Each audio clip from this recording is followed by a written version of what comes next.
la aplicación tiene. Entonces, les quiero dar las gracias a todas las personas que están conectadas y a Molca especialmente por la oportunidad de tener siempre un espacio para educación continua y el apoyo constante que nos dan a todos los profesionales que tenemos la intención o las ganas de compartir conocimientos o experiencia.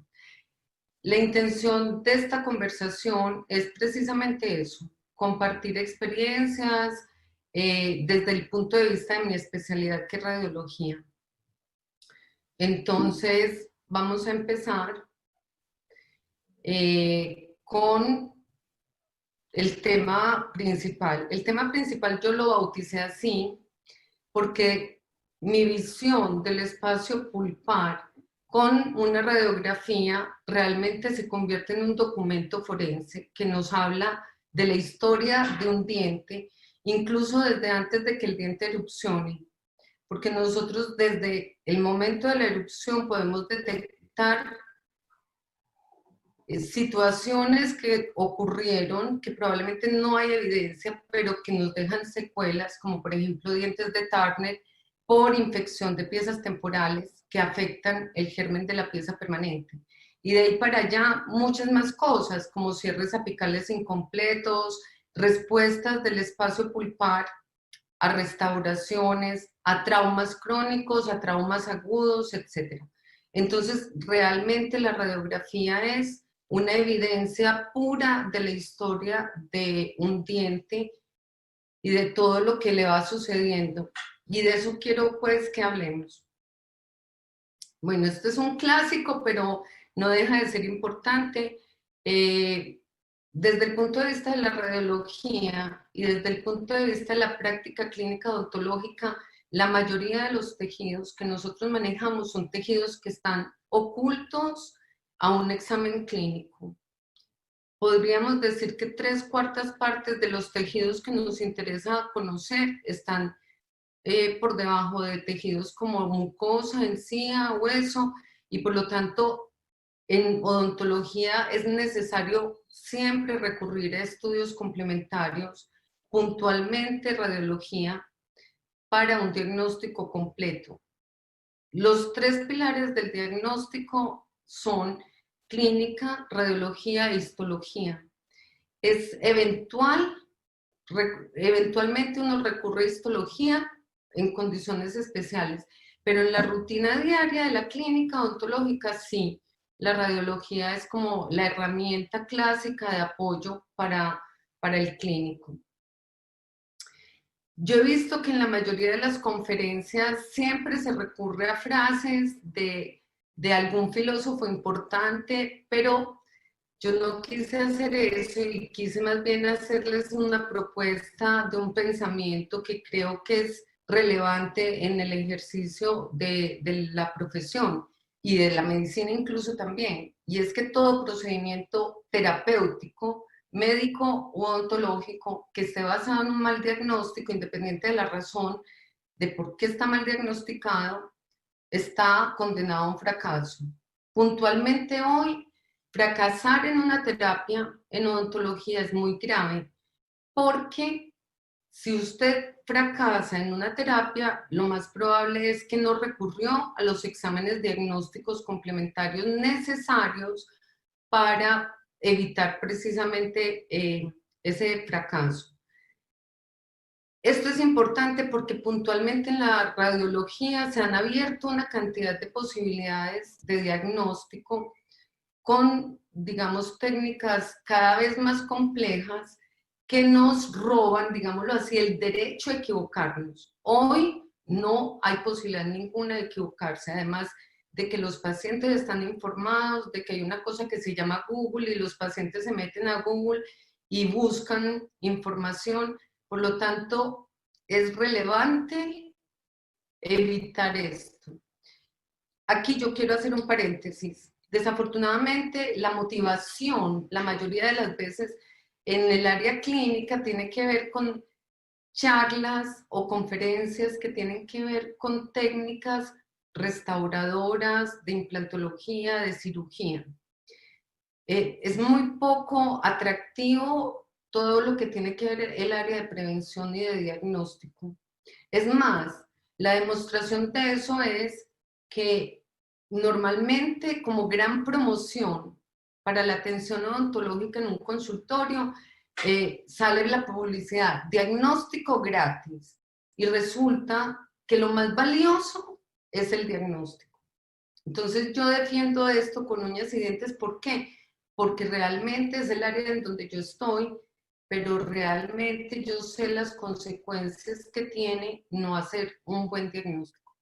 La radiología tiene una característica especial que la diferencia del resto de las especialidades, y es que todas las especialidades confluyen en la radiología. Por lo tanto, la exigencia para nosotros como especialistas es mantenernos siempre, digamos, actualizados en las últimas situaciones, cosas, publicaciones que tienen que ver con distintas áreas. Puntualmente hoy nos vamos a concentrar en endodoncia, que es una de las áreas que más recurre a la radiología, y vamos a ver, ¿no es cierto?, situaciones diferentes que nos obligan a recurrir a la radiología y cómo se interpretan. Hay muchas cosas que podemos cuestionarnos, ¿no es cierto? Y es, por ejemplo, cuando yo recurro a una radiografía, cuando yo tomo la primera radiografía en un paciente y por qué. Entonces, para esa inquietud, yo les quiero presentar este caso. Es un caso clásico de un paciente que llega con un dolor, una urgencia, se le hace una evaluación clínica y se determina que es la pieza 47, que está con una pulpitis irreversible. El paciente lleva 3 días y 3 noches sin poder dormir, con un dolor pulsátil, constante, espontáneo, y en el afán digamos, de acudir a, o sea, a retirar ese dolor y solucionarle el tema al paciente, lo clásico que hace un odontólogo es poner una anestesia troncular en espina de Spix, y el paciente queda feliz, porque entonces ya se le quitó el dolor, se hace la pulpectomía, el paciente quiere volver al consultorio, y para que vuelva, entonces, claro, nosotros le decimos, tráiganos para la próxima cita, que la próxima semana, una radiografía extraoral panorámica, para yo así tener una visión general del estado suyo. El paciente llega a la semana con esta radiografía panorámica, y que nos encontramos una aguja fracturada donde usted hace una semana puso una anestesia. Usted recuerda que cuando retiró la jeringa tenía la aguja. Usted lo recuerda, pero usted no tiene evidencia de eso, ni tiene evidencia de que el paciente estaba así. Y en esto mismo yo me he encontrado presas fracturadas, elevadores fracturados, fracturas mandibulares asociadas a exoncias que por alguna razón el procedimiento se aborta, pero el paciente vuelve con un dolor y está fracturado. Recomendación o sugerencia desde el punto de vista de mi experiencia es que ustedes, antes de tocar un paciente, tienen que tener evidencia de la condición actual del paciente, porque ese paciente tiene una historia odontológica, y al hacer ustedes un procedimiento, como en este caso, ustedes están asumiendo la responsabilidad legal de la situación de ese paciente. Desafortunadamente, este colega no tuvo cómo defenderse, ¿no es cierto? Entonces, ahí empezamos a cuestionarnos cuando yo evalúo a un paciente desde el punto de vista radiológico, y desde mi punto de vista, el paciente, antes de cualquier procedimiento clínico, tiene que tener una evidencia radiológica de su estado actual y recurrir a los recursos más simples. Una radiografía extraoral panorámica es un recurso que da mucha información y que nos puede, ¿no es cierto?, resguardar de eventos muy indeseables. Entonces, cuando decidimos tomar un examen, definitivamente hay que saber por qué lo quiero tomar. En endodoncia, lo clásico es que yo quiero saber si hay lesiones crónicas asociadas a un periápice o a un conducto accesorio. lesiones que yo no puedo ver clínicamente, excepto cuando ya fistulizan y uno puede sospechar, ¿no es cierto?, la presencia de la lesión, aunque no haya dolor, porque un paciente con fístula no va a tener dolor. En el diagnóstico de lesiones crónicas yo quiero hacer un paréntesis, y es que ningún cuadro agudo primario da imagen radiográfica. Con suerte da un espacio periodontal apical ensanchado que tiene o obliga a hacer al radiólogo diagnóstico de diferencial en compañía con el clínico, porque no es una expresión patognomónica de un compromiso pulpar. Todas las lesiones que vemos en el hueso asociadas a un problema pulpar son lesiones crónicas. ¿Por qué son crónicas? Porque para que haya un daño en el trabeculado óseo, en los espacios medulares, tiene que haber pasado un tiempo que me dé la posibilidad de que la lesión produzca un cambio de índice absorcional del tejido por disminución del grosor. Y también, obviamente, yo pido un examen porque quiero planificar un tratamiento, porque quiero controlar el tratamiento, y en control de tratamiento también quiero hacer una pausa porque el control de un tratamiento endodóntico, que es obligatorio, no puede ser cualquier control. Los parámetros de adquisición del examen radiológico para un control de un tratamiento endodóntico tienen que ser exactamente iguales en el tiempo. Quiero decir, miliamperaje, kilovoltaje y posición de película, equipo y paciente exactamente iguales. ¿Por qué? Porque si ustedes arbitrariamente cambian el miliamperaje o el kilovoltaje para bien o para más o para menos, ustedes lo que están haciendo es disminuir el tamaño de una lesión o aumentarla artificialmente. Por lo tanto, sí es relevante tener claro los parámetros de adquisición de los exámenes durante el control de un tratamiento. También, y esto yo creo que es tal vez lo que más espera un paciente escuchar, y es la definición de su pronóstico. El paciente quiere saber, digamos, la sobrevida que va a tener, la estructura que están evaluando, y, ¿no es cierto?, si él puede tener cierta tranquilidad de que va a tener, digamos, una función y una estética restablecida. Y por último, soporte legal. Esas son las razones por las que yo tomo un examen. En el punto de soporte legal también quiero hacer una observación. En Chile, por ley, debemos conservar los exámenes radiográficos durante 5 años. Y eso es importantísimo, porque son pruebas, ¿no es cierto?, legales, irrefutables, que son válidas en un juicio. Entonces, 5 años, no sé en los otros países cómo es la normativa, pero para nosotros son 5 años. Cuando ya tomo un examen radiográfico, yo necesito saber qué información me va a dar.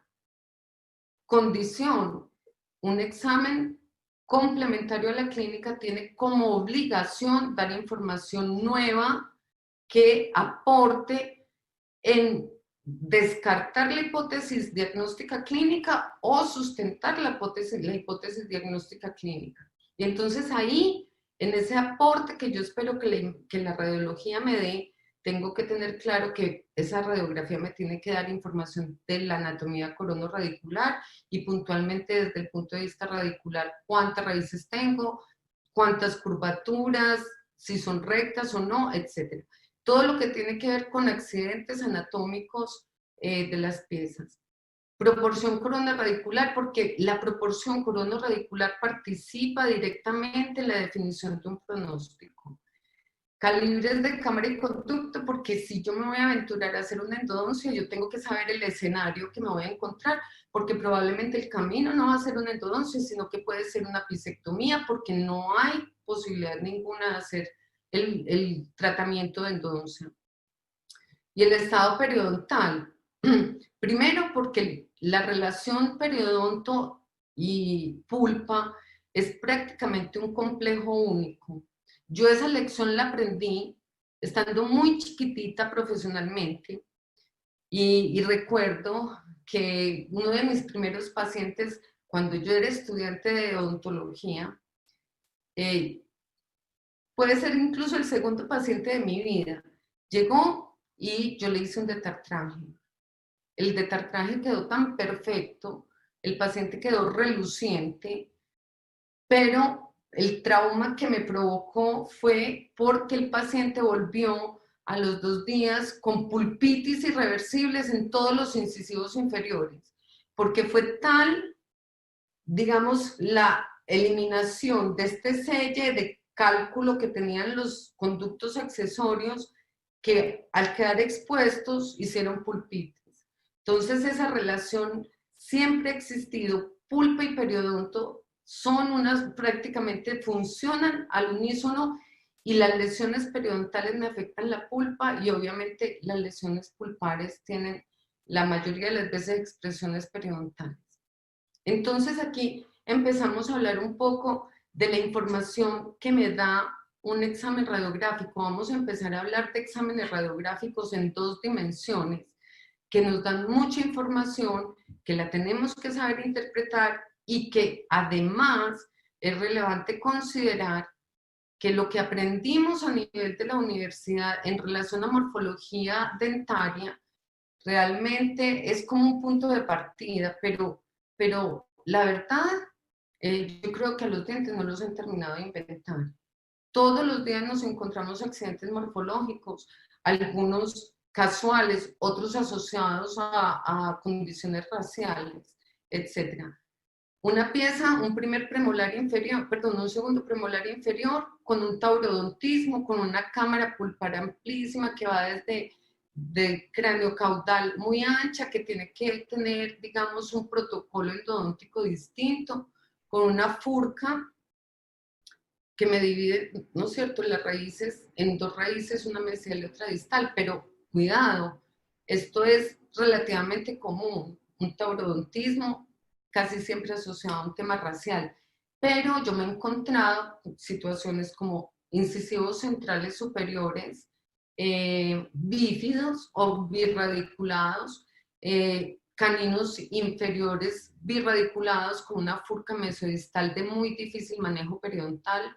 Me he encontrado premolares inferiores trirradiculados, que lo esperable es que sean unirradiculados, y así sucesivamente. Entonces, como endodoncistas, creo que no pueden, digamos, prejuzgar sin un estudio previo la morfología de la pieza y que eso va a determinar incluso la apertura cameral de esa pieza. Entonces, relevante tener el conocimiento de la morfología. Segundo, todo lo que tiene que ver con proporciones coronoradiculares. Puntualmente este paciente es un paciente que ya viene con una historia de un trauma crónico asociado a una terapia ortodóntica, en donde si yo le sumo a un problema pulpar, un problema periodontal, me voy a encontrar con la posibilidad de perder la pieza. Además, si ustedes observan la condición del molar, ustedes ya pueden ver, ¿no es cierto?, la expresión de un ensanchamiento del espacio periodontal asociada a la hiperfunción, porque esa pieza mecánicamente ya no está diseñada para la carga funcional que tiene. Entonces ya empiezan a haber condiciones que me van mostrando que la pieza está, digamos, sobreexpuesta a un problema que puede terminar incluso en un crack o en una fractura o en una pérdida de soporte periodontal asociado al trauma oclusal. Calcificaciones de cámara y conducto. Este paciente es un clásico paciente que llega al consultorio porque tiene un cambio de color en un diente. El motivo de consulta es precisamente ese, y el cambio de color se asocia a la posición de dentina que me calcificó la cámara y el conducto, y que por la translucidez del esmalte me cambia, por la reflexión, por todo lo que tiene que ver con luz y translucidez del esmalte, me cambia la visión, ¿no es cierto?, del color del diente. Esta pulpa está vital, este diente respondió a un trauma, probablemente un trauma subagudo. El paciente ni cuenta se dio del golpe que tuvo, o eventualmente tuvo alguna sintomatología transitoria, pero la pulpa reaccionó y reaccionó haciendo esto. Ahora, si esta pieza llegara por alguna razón a requerir una endodoncia, es una candidata a probablemente una cirugía apical más que una endodoncia. por las condiciones, ¿no es cierto?, de permeabilidad de la cámara del conducto. Cuando yo decido entonces tomar exámenes radiográficos, tengo un abanico de posibilidades. Lo más simple es que escojo tecnología análoga o tecnología digital. Si yo escojo tecnología análoga, voy a tener un problema. No un problema, varios problemas. Y por eso me voy a detener un poco, porque en algunas partes todavía se recurre a tecnología análoga. Tiene que ver con el tiempo operatorio, el tiempo sillón, que hace muy ineficiente, digamos, las horas consultorio. Para una endodoncia unirradiculada, yo necesito 3 radiografías como mínimo. Conductometría, conometría y control de relleno. Esas 3 radiografías con tecnología análoga me significan a mí 30 minutos por lo menos solo para tomar los exámenes y revelarlos y tener la información. Versus tecnología digital, que esos mismos 3 exámenes, exagerando, se demoran 10 minutos. Entonces tenemos 20 minutos de sillón por paciente, ¿no es cierto?, ocupados con tecnología análoga versus digital. Por otro lado, como les dije hace un momento, tenemos la obligación de archivar las radiografías por lo menos 5 años. Y eso se traduce en que el archivo de exámenes análogos tiene problemas porque esos exámenes tienden a deteriorarse con el tiempo. Se deterioran principalmente por mal manejo en el proceso de revelado y también por condiciones de archivo. Es muy común que cuando llega el momento de tener que buscar un examen archivado, análogo, yo me lo voy a encontrar sepia o con manchas, y también ocurre que muchas veces por el tipo de lugar de donde lo archivo, desafortunadamente también encontramos insectos muertos pegados en la radiografía, y eso lo hemos visto todos y sabemos que es verdad. Entonces, desafortunadamente pierde, digamos, el aporte que me puede dar para hacer un control en el tiempo. Hablando de radiología en 2 dimensiones, nosotros siempre hemos tenido dificultades porque, independiente de la forma en que yo incida la estructura, la imagen radiográfica a mí me va a dar una información, y esa información tiene que ver con una visión verdadera pero parcial de la estructura. No me va a dar nunca una visión completa ni tridimensional de lo que yo estoy estudiando. Pero es el primer paso siempre para poder escalar en el abanico de posibilidades de exámenes, recurrir a lo más simple. Es la primera opción, recurrir a lo más simple. Y las radiografías en 2 dimensiones siempre han sido útiles, siempre nos han dado mucha información, y bueno, la propuesta es que definitivamente hay que saberla interpretar. Bueno, dentro de las técnicas que nosotros utilizamos en endodoncia tenemos 5 técnicas, cada una con un nivel de complejidad distinto.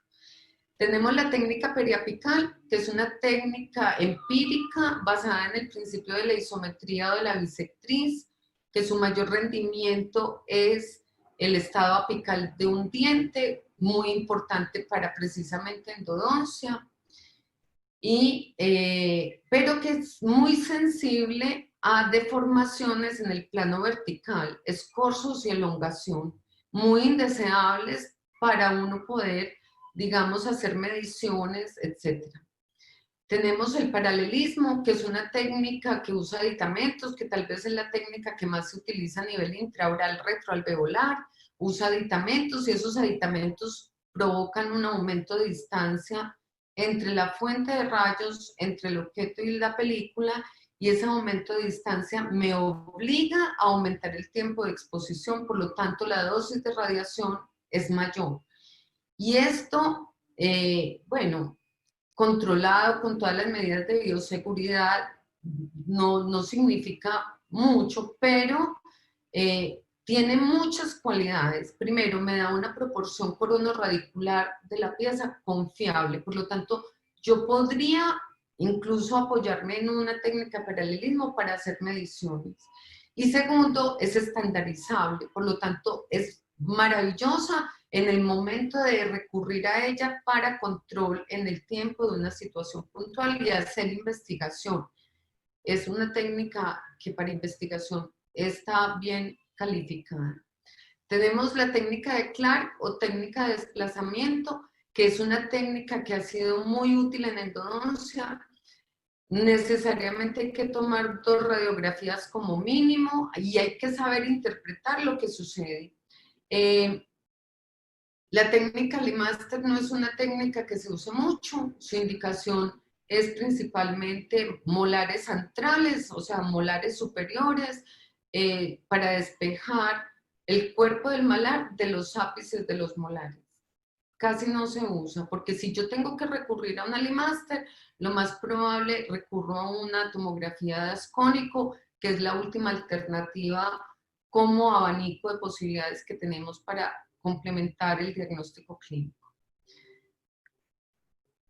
Entonces empecemos a ver cosas interesantes que suceden con la pulpa cuando tiene una agresión.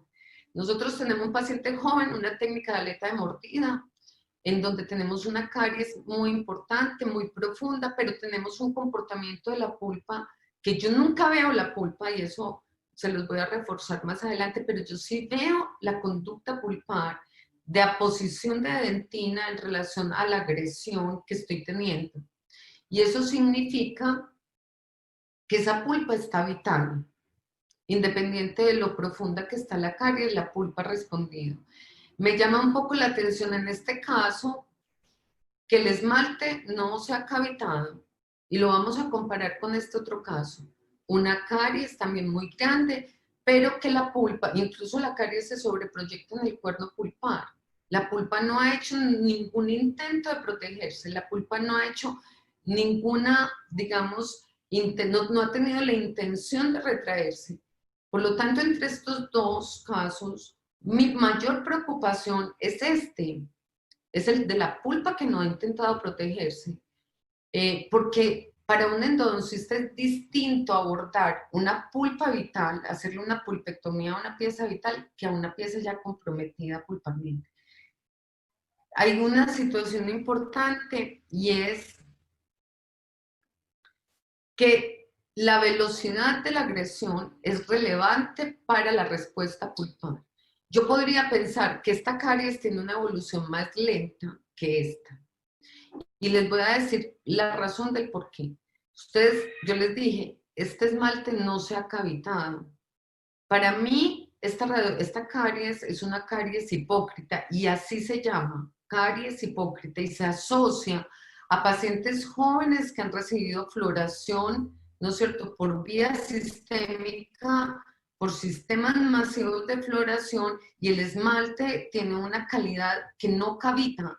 Por lo tanto, la evolución de esta caries es por debajo digamos, de la banda de esmalte, y por eso es tan lenta.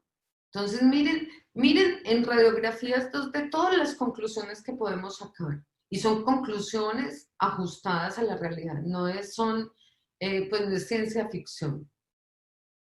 Situaciones como esta, ¿no es cierto?, en donde yo tengo un molar que tiene asintomático, este paciente no tiene dolor, no tiene nada. La única razón por la que fue es porque se le desalojó una restauración. Esa restauración desalojada ni siquiera es profunda, a mí no me genera ninguna sensación de preocupación, incluso tiene una cariecita mesial incipiente, una dentinaria superficial distal, tengo una cámara pulpar amplia, unos conductos como yo podría esperar que fueran en un molar inferior, pero tengo un área radiolúcida extensa, asociada al ápice distal, tiene límites, tiene unos límites corticalizados. Entonces, ¿cómo yo puedo?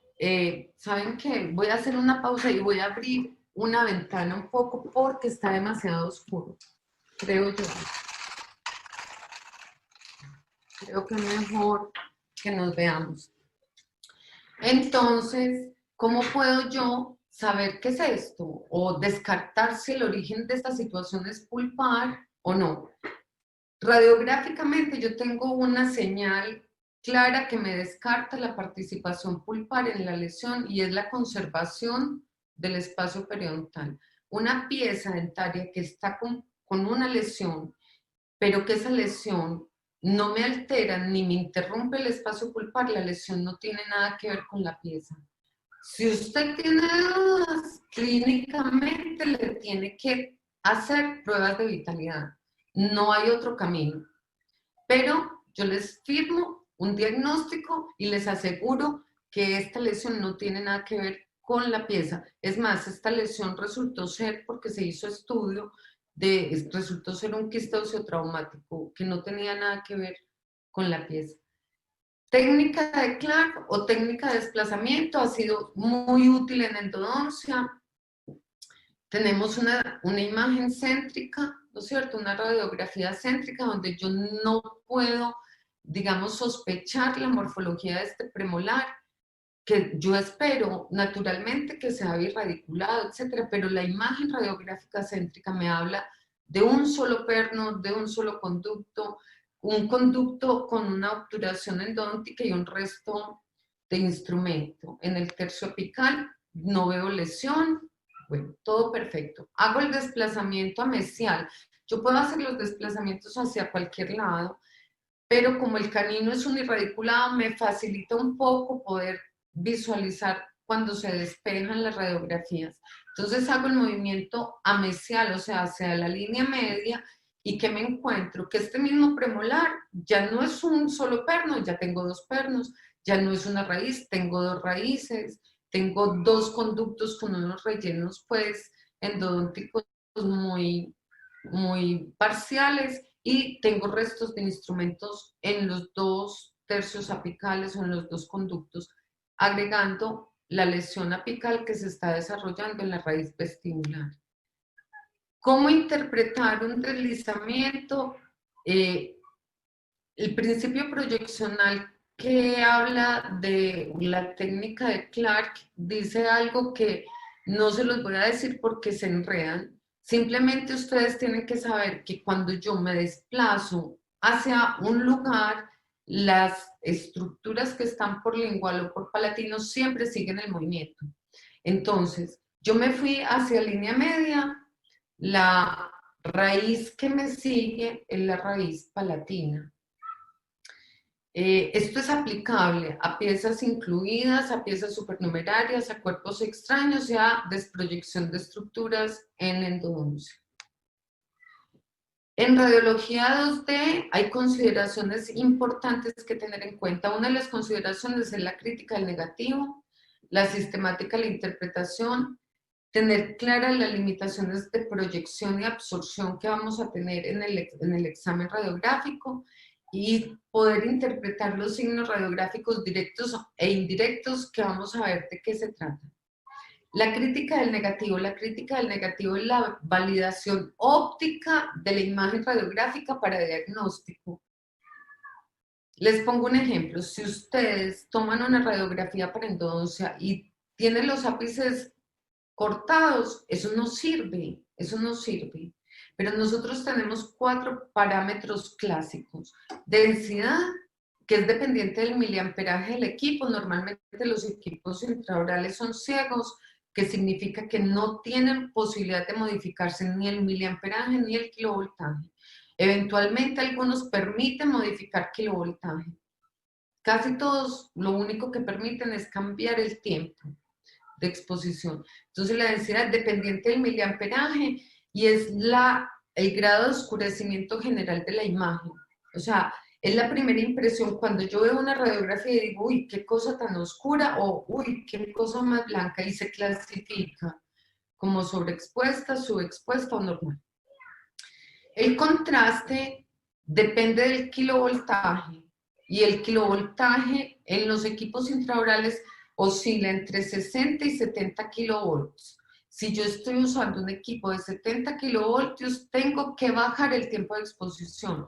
Y esa trampa, digámoslo así, la hacíamos mucho en un lugar donde yo trabajé, que llegaba mucho trauma en niños, trauma dental-alveolar, porque como los niños están sangrando, están llorando, etcétera, etcétera, subíamos el kilovoltaje y bajábamos el tiempo de exposición y así podíamos tener menos tiempo en el riesgo de que el niño se moviera. ¿En qué consiste el contraste? Es la cantidad de tonos de gris que yo tengo entre el negro y el blanco absoluto. Se clasifica como contrastes de escala larga, o sea, de bajo contraste, o contrastes de escala corta, que son contrastes altos. Dependiendo de lo que yo tenga como interés estudiar, pero lo ideal es tener contrastes de escala larga porque el contraste de escala larga me permite observar mayor cantidad de estructuras. Lo otro es la nitidez. La nitidez es la definición de las líneas contorneales de una imagen. Tiene que ver con varios factores, principalmente la inmovilidad, tanto de la película, del paciente, como del equipo en el momento de la toma radiográfica. Pero también tiene que ver con una condición que en radiografía análoga es el tamaño del grano de haluro de plata de la película. Y ahí es donde en el mercado encontramos una cantidad de posibilidades que se asocian con la velocidad de sensibilización de la película, como películas ultra speed, extra speed, etc. Entre más rápida sea la película, mayor es el sacrificio en la nitidez. Yo, entre más rápida la película, menor nitidez tengo. Y eso en radiología digital digamos, se transforma en la cantidad de píxeles del receptor de la imagen por y la geometría es determinante. ¿Por qué? Porque los X, desde su punto de origen, son divergentes. ¿Eso qué significa? Que la sombra que yo obtengo en una imagen radiográfica de un objeto tiene una deformación geométrica que convierte esto en algo, o sea, convierte la imagen del objeto en algo geométricamente diferente al, me están rayando, geométricamente diferente al objeto. Hay parámetros y hay principios de proyección para controlar un poco las alteraciones geométricas, pero siempre en radiografía 2D vamos a tener este problema. Principalmente en el 211 hay 3 distorsiones o deformaciones que nos complican mucho y es la distorsión por amplitud, que es un agrandamiento general de la imagen asociada también a un esfumamiento de límites.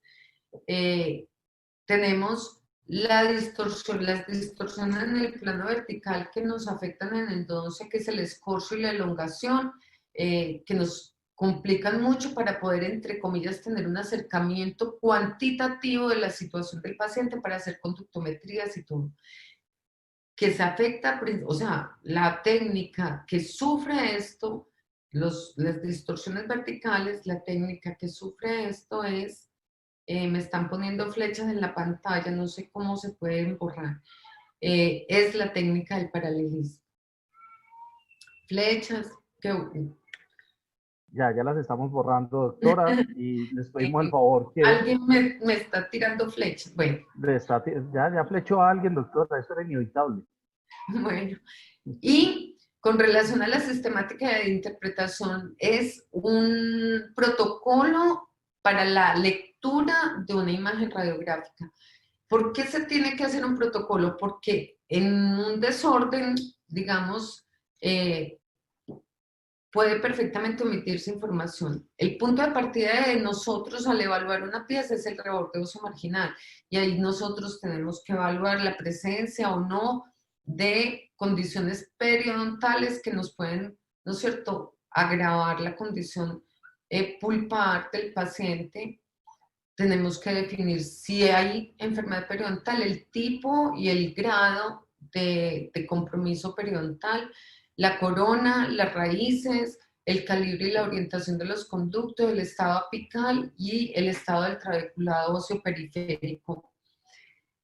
Nosotros no en todos los dientes hacemos este ejercicio, o sea, nosotros hacemos diagnóstico de condiciones puntuales de dientes que están comprometidos por alguna razón y que nos obliga de todas maneras a hacerle una evaluación. Los dientes sanos no se informan y nunca, ¿no es cierto?, nos han informado, a no ser que sea una solicitud explícita del clínico. Limitaciones proyeccionales. Una de las mayores limitaciones, se las he dicho ya, es la ausencia de tridimensionalidad en la imagen, y en esa ausencia además tenemos una cantidad de sobreproyección de estructuras que me ocultan información relevante. Nosotros tenemos desde la cortical ósea vestibular y en el recorrido de los rayos X todo lo que tiene que ver con las estructuras del diente, estructuras anatómicas, etc. Ya, esta imagen no es mía, esta imagen me la dio la doctora Elena Orozco, que se lo agradezco infinitamente y que la uso, aunque está un poco borrosa, porque nos grafica un poco la ausencia de tridimensionalidad que nosotros tenemos. Esta es la visión vestibular de un molar, de un tercer molar superior, que si nosotros le tomamos una radiografía vamos a ver precisamente esto. Y esta es la visión transversal de la misma pieza, en donde vemos la morfología radicular que no teníamos ni en las más profundas sospechas que fuera así. Desde el punto de vista de absorción, nosotros nunca como radiólogos vamos a hablar de pulpa. La pulpa no la vemos. La pulpa es un tejido blando que no tiene índice absorcional. Por lo tanto, nosotros la pulpa no la vemos, pero sí vemos sus conductas y nosotros podemos interpretar muchas situaciones asociadas a la pulpa. Signos radiográficos directos es que yo miro la radiografía y veo las cosas. No las tengo que intuir. No tengo que hacer un esfuerzo ni aplicar o integrar conocimientos muy sofisticados para entender la condición de una pieza, un premolar unirradicular, incluso lo que clínicamente deberíamos esperar. No pasa nada. Condiciones morfológicas como la curvatura de esta raíz distovestibular, yo la veo, eso es un signo radiográfico directo. Recomendación, si ustedes por alguna razón se pierden, hagan el recorrido de los espacios periodontales. Los espacios periodontales solitos les van a dar, ¿no es cierto?, la orientación de esas raíces. Condiciones como fracturas con desplazamientos y además con lesiones asociadas. Esta fractura es una fractura antigua. Para tener esa lesión para radicular mesial tiene que haber pasado mucho tiempo, pero el hecho de ver la fractura ya es un signo directo que no me genera mayor complicación. Y aquí yo les quiero dibujar una cosita en relación a la situación de este incisivo central. Ustedes ven un incisivo que conserva, perdón, me estoy torciendo, pero no importa. Un incisivo que conserva los contornos de la cámara y del conducto, pero que tiene un área radiolúcida extensa sobreproyectada en el tercio cervical. ¿Qué significa? Que esta lesión que me está cambiando el índice absorcional de la raíz está por fuera de la pulpa, está por fuera del espacio pulpar. Por lo tanto, teniendo el nivel óseo conservado, podemos intuir o sospechar que esa lesión está por debajo del nivel óseo, por lo tanto corresponde a una reabsorción externa. Distinto fuera si me hubiera alterado el contorno del espacio pulpar. Ya tendríamos que pensar en una reabsorción interna. Reabsorciones externas que ya incluso nos comprometen tejido o espacio pulpar. Y signos radiográficos indirectos es que hay condiciones que yo no espero que estén, pero definitivamente, ¿no es cierto? Hay que interpretarlas con mayor detenimiento. Un premolar inferior que tiene una bifurcación radicular con una pulpa muy larga en sentido craneocaudal, pero que tiene una característica y que es importante, y es la interrupción abrupta del calibre de ese conducto pulpar. Cuando ustedes encuentran una interrupción abrupta del conducto pulpar, de su calibre, hay que sospechar que esa pieza se bifurcó, o por lo menos el conducto pulpar se bifurcó, no necesariamente la raíz, aunque en este caso se bifurcaron los dos. Situaciones como esta, ¿no es cierto? Nos encontramos un real botón apical que se ve acá, que se los dibujé, y ese botón apical es lo siguiente. Esto es el conducto pulpar. Y este halo radiolúcido periférico es el espacio periodontal. Es una dislaceración del tercio apical de esta pieza de la raíz distal hacia una cara libre. Cuando nosotros hablamos de caras libres, son vestibular o lingual. Por lo tanto, me está formando un real anzuelo, una ancla que mecánicamente me va a generar muchos problemas en exodoncia y que hay que visualizarlo en una eventual endodoncia porque hay que considerar esa curvatura. Y si ustedes llegan al punto de necesitar hacer una endodoncia en esta pieza, tienen que escalar a los exámenes que sean necesarios para definir hacia dónde la curvatura. Yo con esta radiografía no les puedo decir hacia dónde es. Bueno, lo que les comentaba, variantes morfológicas, si ustedes no las ven, por favor, esto se me complica porque queda ahí pintado, pero no importa, ustedes ven, ¿no es cierto? Sigan el recorrido del espacio periodontal y se van a dar cuenta que este premolar, que yo no espero que sea así, es un premolar triradiculado. Los molares superiores con frecuencia son trirradiculados y eventualmente molares inferiores raros, pero los hay. Con unas raíces muy complejas de manejo endodóntico porque son raíces muy finas y que también tienen una trascendencia como pilares eventuales de una rehabilitación protésica, porque ¿dónde voy a ponerte un perno ahí? Lo otro son los radix entomolaris, que son raíces accesorias distales en molares inferiores. Se llaman radix entomolares. Se asocian a condiciones raciales, pero por alguna razón yo lo he estado viendo mucho. Insisto, hagan el recorrido de los espacios periodontales y ustedes se van a dar cuenta que los espacios periodontales los van a guiar para definir la morfología de este diente. Ustedes ven radix entomolares, raíz principal.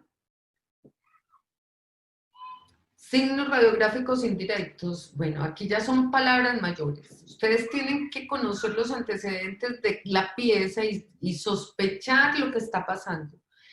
Si ustedes en una pieza en estas condiciones, que son con coronas, que tienen pernos protésicos, etcétera, y se encuentran lesiones como esta, o lesiones como estas, ustedes tienen que sospechar compromisos estructurales de esas raíces. En este caso, yo les acepto incluso la posibilidad de que sean conductos accesorios no obturados, pero en este caso no. Si ustedes tienen una pieza con dos lesiones pararadiculares mesial y distal, aunque usted no vea la fractura, esa pieza está fracturada, esa pieza está perdida. ¿Y por qué no está viendo usted la fractura? No la está viendo porque el anclaje del perno y la cementación no dejaron separar los fragmentos. Recomendación, porque eso les pasa a ustedes con mucha frecuencia. Si ustedes tienen la sospecha de que una pieza está fracturada, pero es un pilar de un puente, o tiene una corona con perno y esa corona se ha venido desalojando y ustedes la vuelven y la cementan y se desaloja, cuando llegue el momento de tomar la decisión de hacerle un examen radiológico o un examen tomográfico con tomografía de ascónico, lo que les pido por favor es que manden la pieza sin cementación de la corona. ¿Por qué?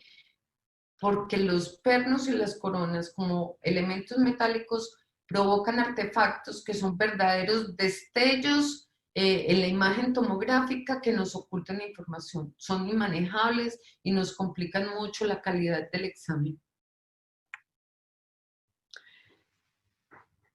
Tenemos un paciente, ustedes están instrumentando ese paciente empieza con dolor y a sangrar por el conducto. En todos los procesos de diagnóstico, como decimos nosotros mismos los radiólogos, la clínica manda, pero hay que tener las antenas pues paradas y atentas, porque sí o sí, con eso que estamos viendo, que está sangrando y que está con dolor, ese paciente tiene una falsa vía con perforación. Ahora hay que demostrar dónde está. Y ahí es donde podemos recurrir eventualmente a una técnica de Clark si la perforación está hacia una de las caras libres. Si yo tomo la radiografía céntrica y la perforación es hacia vestibular o palatino o lingual, ¿qué me voy a encontrar? Me voy a encontrar esta imagen. ¿No es cierto? Un instrumento en el centro del conducto, no tengo cómo mirarlo, pero cuando yo empiezo a hacer el desplazamiento y el instrumento, como está hacia vestibular o lingual, me sigue o se va para el lado contrario en el movimiento. Por lo tanto, me despeja y se me evidencia, ¿no es cierto?, la perforación. Hay condiciones muy difíciles de manejar y entonces en estas situaciones muchas veces tenemos que recurrir a exámenes más complejos como una tomografía de ascónico en donde una fractura o un compromiso en esta situación, en este nivel, con una lesión pararradicular en palatino, muy difícilmente una radiografía en 2 dimensiones me va a dar la información. Eso mismo, ese juego de proyección y de absorción sucede con las fracturas. Las fracturas no son tan fáciles de ver porque tienen que tener condiciones puntuales para poderlas observar. La primera y más importante es que los fragmentos estén separados. Si los fragmentos están juntos, no tengo posibilidad ninguna de ver la fractura. Y ahí hay un detalle importante. Cuando tengan un paciente con un trauma dentoalveolar y le quieran tomar una radiografía intraoral, esa radiografía no puede ser sostenida por el dedo del paciente, porque en el soporte del dedo inmediatamente reduce el rasgo de fractura y me oculta la fractura en la radiografía.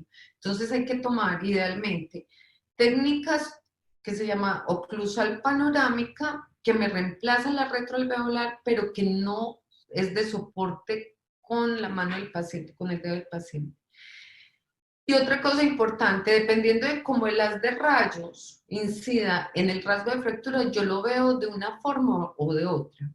Por ejemplo, si yo tengo un ángulo de incidencia que coincide con el eje principal del rasgo de fractura, yo voy a tener una imagen única de un solo rasgo de fractura, así como en este lateral. Si yo incido el rasgo de fractura en forma oblicua, lo que me voy a encontrar son 2 rasgos de fractura, digamos, expresados en la radiografía de esta manera, como lo vemos acá.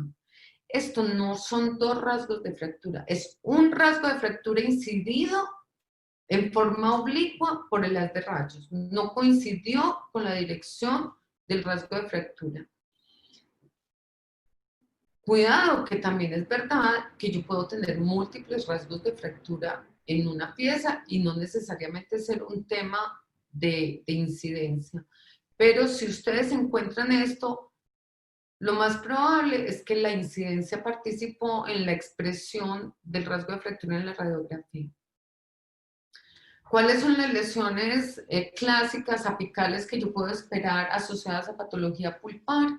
Espacio periodontal ensanchado, que tiene muchas cosas con las que tengo que hacer diagnóstico diferencial, osteitis, granulomas y quistes, ¿no es cierto?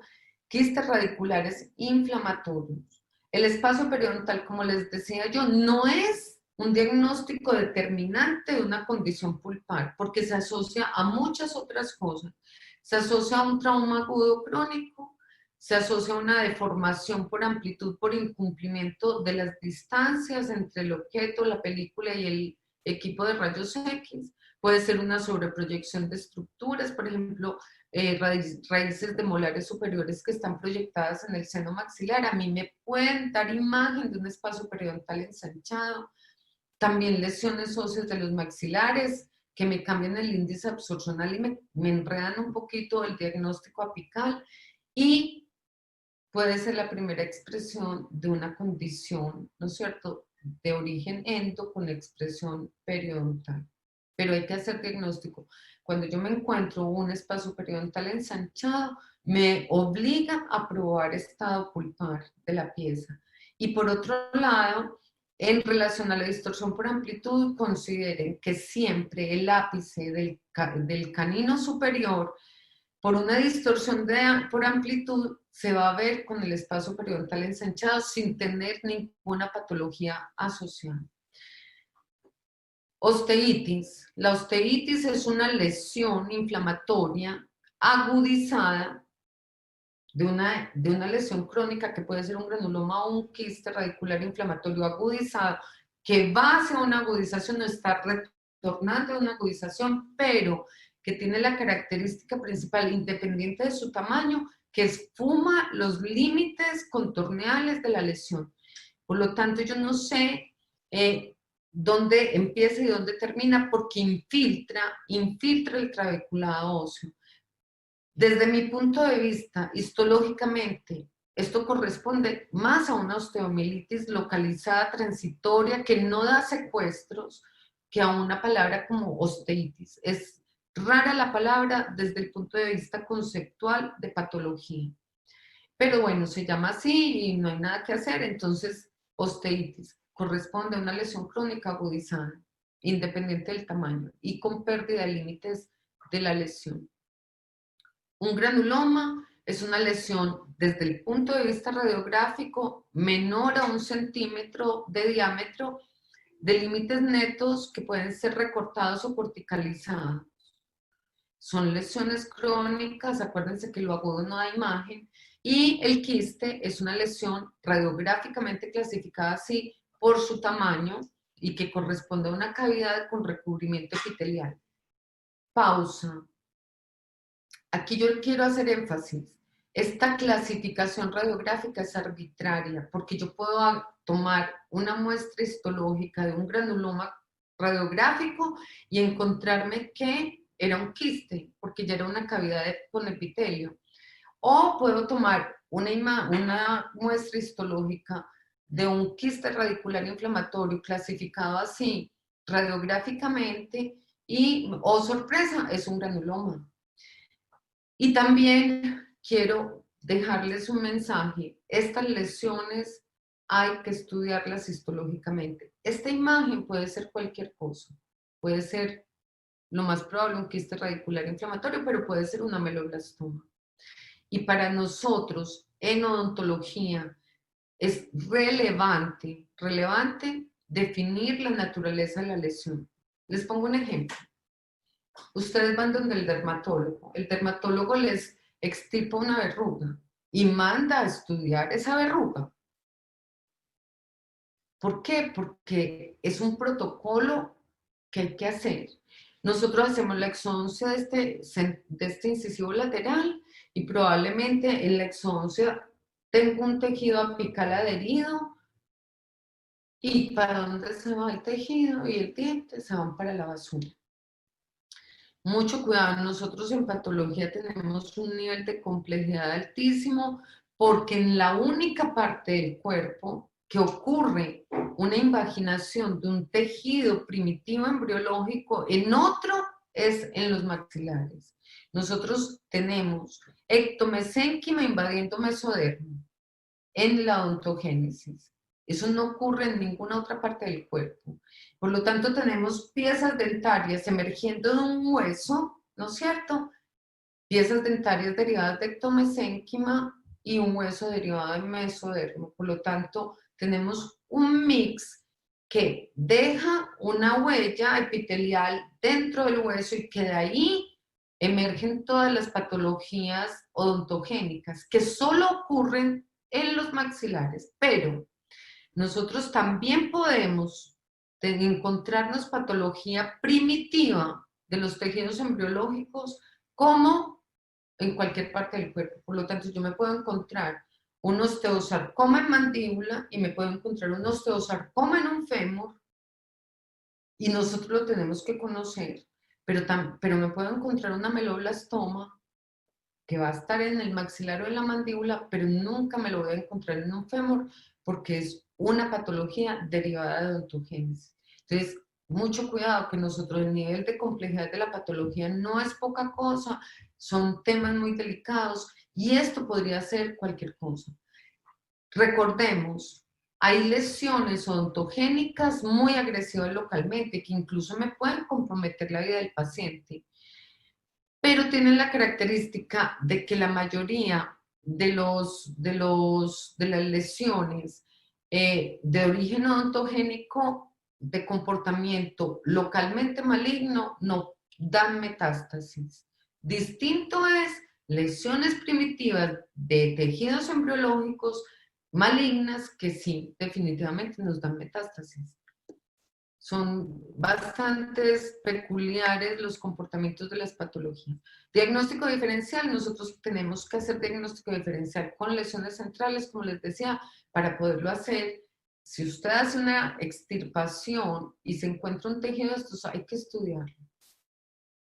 Estructuras anatómicas, y hay una entidad que de pronto se nos aparece, que es la displasia cementaria periapical, que la vamos a ver y vamos a entender de qué se trata. Lesiones centrales, tenemos. Ustedes, para poder entender qué es una lesión central, qué es una estructura anatómica, necesariamente hay que dominar la anatomía. Entonces tenemos en este caso una extensa área radiolúcida que es muy cercana a línea media, que me desplaza el canino y que si yo no conozco la anatomía perfectamente, yo podría patinar pensando que de pronto es el seno y resulta que los senos no llegan hasta por allá.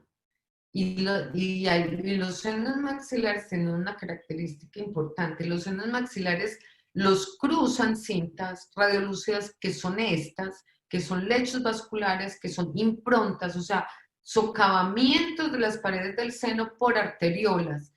Esto no lo tienen las lesiones centrales. Por lo tanto, esta cortical es la cortical anterior del seno y esto es seno y esto me garantiza que es seno. De aquí para adelante es una lesión. Hay lesiones que reabsorben las piezas, hay lesiones que las desplazan, hay lesiones que me comprometen periodonto de las piezas. Por lo tanto, hay que probar vitalidad en las piezas. Si ustedes tienen duda de que la lesión está comprometiendo, ¿no es cierto?, pulparmente la pieza. Y muchas veces antes de la cirugía estamos obligados a hacer endodoncia, incluso en piezas vitales. Estructuras anatómicas, una de las que yo creo que la que más nos pone a dudar es el foramen mentoniano, pero el foramen mentoniano ubicado en zona premolar mandibular de emergencia vestibular. Y yo les puse estas dos radiografías porque quiero que me entiendan algo. Al ser vestibular, yo en las radiografías intraorales retroalveolares, por una deformación por amplitud, el foramen mentoniano tiende a agrandarse y esfumarse. Por lo tanto, es más difícil de ver en una radiografía intraoral que en una panorámica extraoral, porque la película pasa por vestibular más cerca del foramen y por lo tanto me da una imagen más nítida. Si usted tiene dudas de que o es una lesión o es un foramen mentoniano, verifique espacio periodontal, evalúe estado de vitalidad pulpar y en último caso haga un desplazamiento porque la estructura se le va a mover. ¿Se va a mover para dónde? Para el lado contrario de donde usted hizo el movimiento. Y la displasia cementaria periapical. Bueno, es una entidad bastante conocida que tiene tres fases. Tiene una fase radiolúcida, una mixta y una radiopaca, asociada a mujeres con ascendente afroamericano y que ocurre en los incisivos o en el grupo entre canino y canino de la zona mandibular. El problema cuando está mixta o calcificada no es grande porque realmente ya se desenmascara, se le cae la máscara, pero el problema es cuando está radiolúcida. Y cuando está radiolúcida compromete periodonto, o sea, compromete el espacio periodontal. Sugerencia, si se encuentra en una imagen de esta naturaleza, en un paciente con el perfil que les acabo de decir, prueben vitalidad. Las piezas están vitales, no amerita una endodoncia. Es una displasia cementaria en proceso de maduración. Y bueno, no tiene mayor implicancia desde el punto de vista pulpar. Cuando yo tengo lesiones en piezas antrales, con una sola radiografía de 2 dimensiones soy capaz de definir dónde está, si la lesión está intrasinusal o si la lesión está extrasinusal. ¿Cómo? ¿Hay alguien con el micrófono abierto? Bueno, no sé.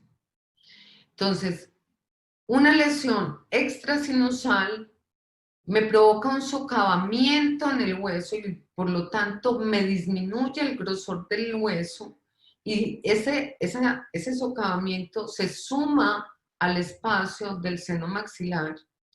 Por lo tanto, esta imagen se me expresa en una radiografía de esta manera.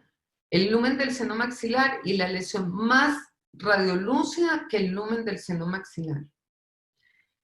Cuando la lesión es intrasinusal, de evolución intrasinusal, el contenido de la lesión es más denso que el aire que hay en el seno. Por lo tanto, la expresión que yo tengo es una imagen más radiopaca que el lumen del seno maxilar. Y vamos a ver un ejemplo.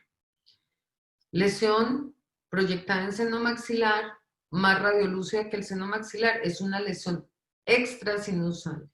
Lesión más radiopaca que el seno maxilar es una lesión de evolución intrasinusal, por lo tanto se nos esclarece con una sola imagen radiográfica 2D la ubicación, ¿no es cierto?, en relación al seno maxilar que tiene esa lesión. Ahora tenemos respuestas pulpares y periodontales a traumas de distinta intensidad y son expresiones. Los traumas, independiente de su intensidad, se cuelan. O sea, es imposible que un trauma no se cuele. Siempre hay una expresión, o pulpar o periodontal.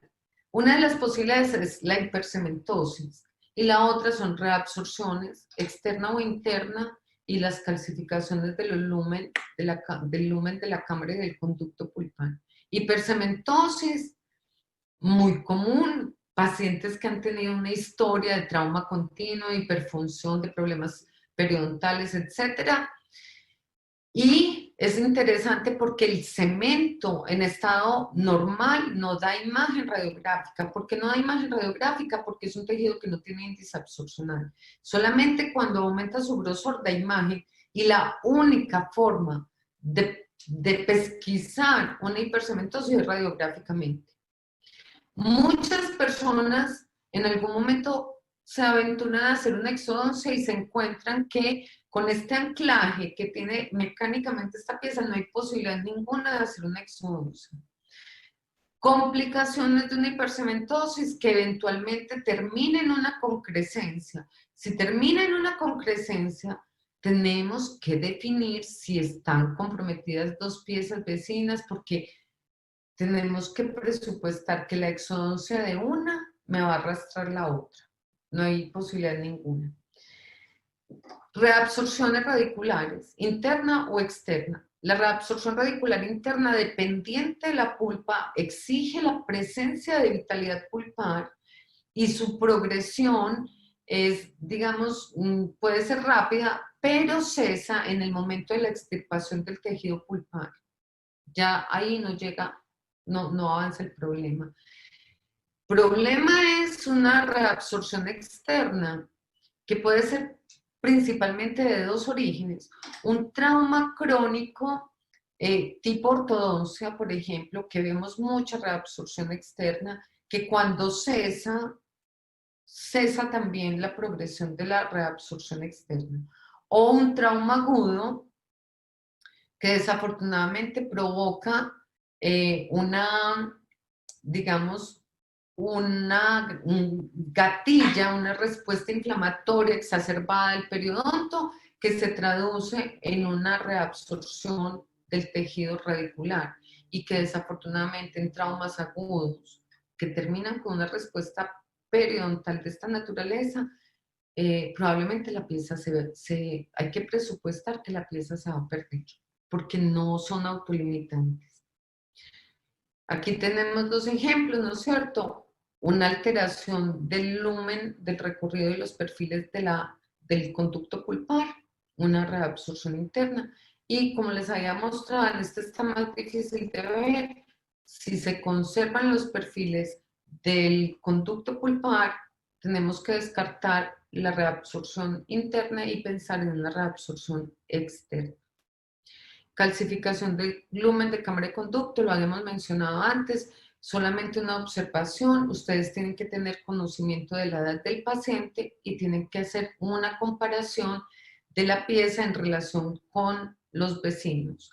¿Y eso qué significa? Que si yo me encuentro, supongamos, hagamos el ejercicio, si este paciente tiene 80 años, lo preocupante aquí no es esta pieza, serían estas piezas que nunca, digamos, hicieron una calcificación progresiva de cámara de conducto. Pero si yo tengo un paciente joven como este niño, que todavía tiene incluso los caninos sin erupcionar, esta pieza tiene una historia de un trauma. Y respondió calcificando cámara de conducto.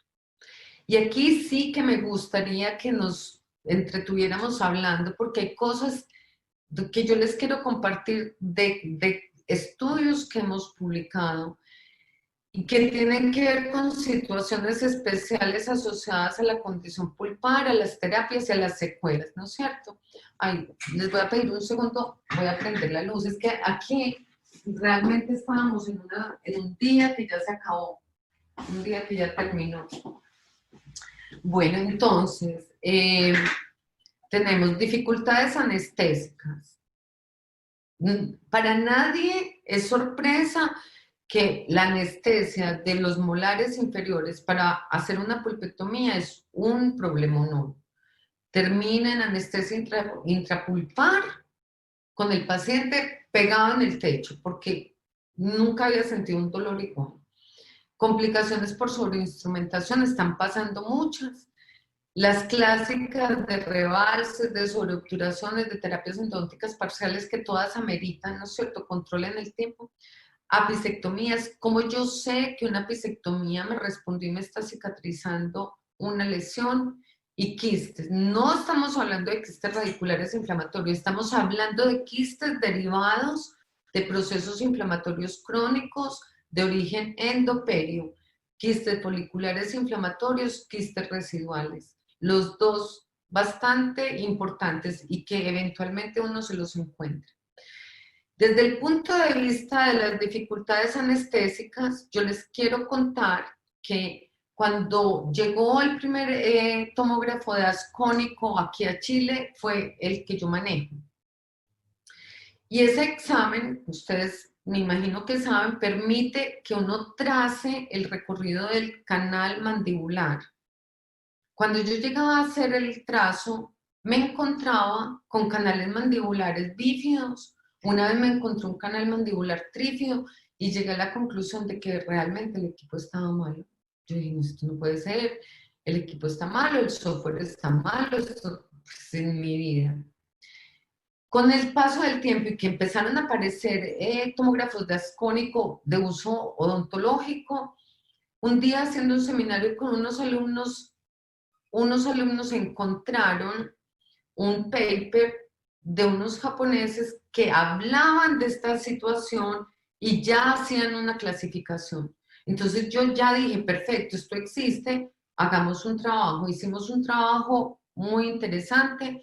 La conclusión del trabajo es que alrededor del 67% de los canales mandibulares, normalmente puede ser unilateral, son bifurcados o tienen una variante morfológica, que además involucra una rama accesoria del nervio dentario inferior. Y he ahí las dificultades anestésicas asociadas a anestesia troncular.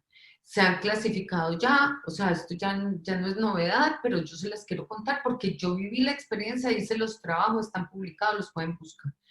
Ramas accesorias de canal mandibular, esta clasificación es una rama accesoria. de tipo retromolar con emergencia. Ustedes pueden ver la emergencia de la rama accesoria en marginal, una rama accesoria que tiene mucho que ver con zona de terceros molares.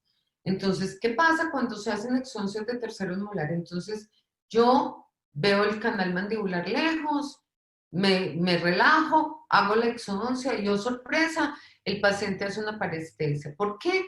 Porque hay una lesión de la rama accesoria del nervio dentario, pero transitoria, pero existe ese riesgo. Ustedes ven un corte transversal que evidencia los dos canales mandibulares, un canal mandibular bífido, que cuando me los encuentro, ¿qué hago? Porque el software me deja trazar uno por lado. Entonces yo hago dos cosas. O trazo el superior, que es el que mayor riesgo me representa de una lesión, o trazo uno con la opción de trazo izquierdo, derecho, pongamos, y uso la opción de trazo del lado izquierdo al revés, porque tiene una forma de trazarse al revés, y trazo el segundo. Proceso el examen completo y después borro el más inferior para poder trazar el contralateral. Hasta hoy los equipos no me dejan hacer trazos de más conductos dentarios inferiores. Otras situaciones, miren, otro corte transversal de otro paciente, dos canales mandibulares. Forámenes mentonianos bífidos, también un problema anestésico, sobre todo en zona de premolares, y ni hablar de los riesgos quirúrgicos que implica una condición de estas. Bueno, aquí hay algunos de los trabajos, yo los invito, si los motiva un poco, que los busquen con mi nombre, se los van a encontrar y realmente son bien interesantes. Complicaciones por sobreinstrumentación. Piezas centrales o piezas que tienen ápices en lumen de canales mandibulares. Si yo tengo una pieza antral y sobre instrumento, lo que estoy provocando realmente es una comunicación bucoantral. Y eso significa que voy a tener una hemorragia intrasinusal que puede terminar, si no se soluciona, en una sinusitis de origen odontogénico por la sobreinstrumentación. Y ya nos hemos encontrado situaciones de sobreinstrumentación en ápices como este, que está dentro del canal mandibular y que al sobreinstrumentar se lesiona el nervio dentario inferior. Entonces, volvemos a la radiografía de la aguja y a la pregunta que nos hicimos: ¿cuándo yo recurro al examen? No sé hasta dónde ustedes quieren atreverse a tener accidentes de esta dimensión, pero realmente son evidencias de que están pasando cosas y que ahora ya definitivamente si le pasan es porque usted está desprotegido y no recurrió a lo que tenía que recurrir. Rebalses, sobreobturaciones, terapias endodónticas parciales, terapias endodónticas no solo parciales, sino estallidos radiculares asociados, ¿no es cierto?, espaciadores que hacen palanca y apicectomías. No me voy a detener acá porque esto pues es radiología de primero de primaria, pero sí quiero hacer un paréntesis en relación a el estudio en el tiempo del control de una apicectomía y la forma en que yo me puedo encontrar un hueso que está cicatrizando. Esas apicectomías pueden cicatrizar con hueso o pueden cicatrizar mixtas con hueso y tejido fibroso o eventualmente solamente con tejido fibroso. Pero el estado de salud yo lo puedo ir corroborando, ¿no es cierto?, en el tiempo, verificando clínica y radiografía. Cuando el hueso de una apicectomía, después de la remoción de un quiste o lo que hayamos removido, me empieza a cicatrizar, lo que me hace realmente son unos rayos, no me gusta mucho usar, ¿no es cierto?, esa palabra, porque esa palabra se asocia con una patología muy delicada, pero realmente me hace un patrón radial del trabeculado con una conservación de un lumen radiolúcido que normalmente está ocupado por fibras y que eventualmente no se va a calcificar. Normalmente un degradé, ¿no es cierto?, con patrón radial. Eso me da a mí la tranquilidad de que esa lesión está cicatrizando, pero vuelvo e insisto, cuidado con la forma en que controlan estas cirugías. Y quistes foliculares inflamatorios, bueno, endodoncias de piezas deciduas, nadie, las, nadie se preocupa por eso es como que lo hacen con agua bendita y no pasa nada, y mentiras que sí pasa mucho, porque de los quistes más escandalosos que hay y que más daño provocan localmente es el quiste folicular inflamatorio, derivado de una pieza temporal tratada endodónticamente y que me termina provocando una lesión muy grande mandibular con la secuela, que para mí es grave, de pérdida de los gérmenes comprometidos. ¿Por qué? Porque los desplaza, los tira lejísimos. Muy raro encontrar quistes foliculares inflamatorios en el maxilar superior. Lo más común es maxilar inferior. Pero un niño con terapias endodónticas, ustedes están obligados a vigilarlo. Y es preferible sacrificar la pieza temporal que perder, ¿no es cierto?, los gérmenes de las piezas permanentes. Se puede colocar un mantenedor de espacio, lo que ustedes quieran, pero llegar a ese punto es muy complejo. Quistes residuales, también nos encontramos con condiciones como esta, una exodoncia, donde en el fondo del alvéolo había una lesión que la teoría dice que usted tiene que curetear. ¿Para qué? Para eliminar todos los restos epiteliales. Es un quiste, entonces chao epitelio, y así me tranquilizo, me da la garantía de que nos va a generar un quiste residual. Pero hay condiciones como esta en donde usted no puede meter una cureta de alvéolo. ¿Por qué? Porque se va a ir derecho al canal mandibular. Lo mismo en el seno, en la zona del seno maxilar, curetear y encontrarse una exposición, ¿no es cierto?, una comunicación bucoantral. Entonces, si usted tiene esto, no pudo curetear, lo tiene que vigilar porque terminan haciendo quistes, ¿no es cierto?, residuales de origen inflamatorio de una lesión crónica de origen endopéreo.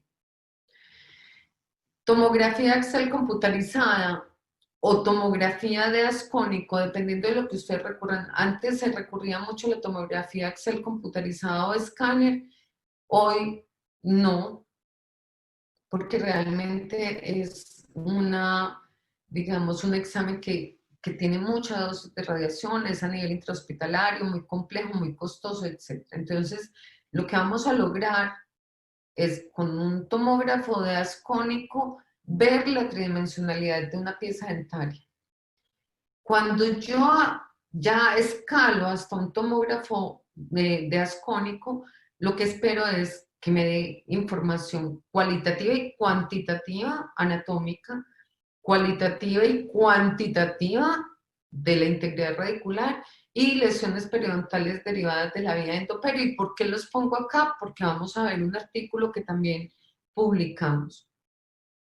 En relación a la valoración anatómica, hay una cantidad de clasificaciones que nos podríamos quedar el resto de la vida hablando de las clasificaciones, pero importante es variantes morfológicas de estructuras anatómicas como canales mandibulares bífidos, trífidos, forámenes mentonianos bífidos, trífidos y todo lo que tiene que ver con estas condiciones. Morfología coronaria, cámara pulpar, número y dirección de raíces, todos los accidentes morfológicos que me puedo encontrar y presencias de curvaturas.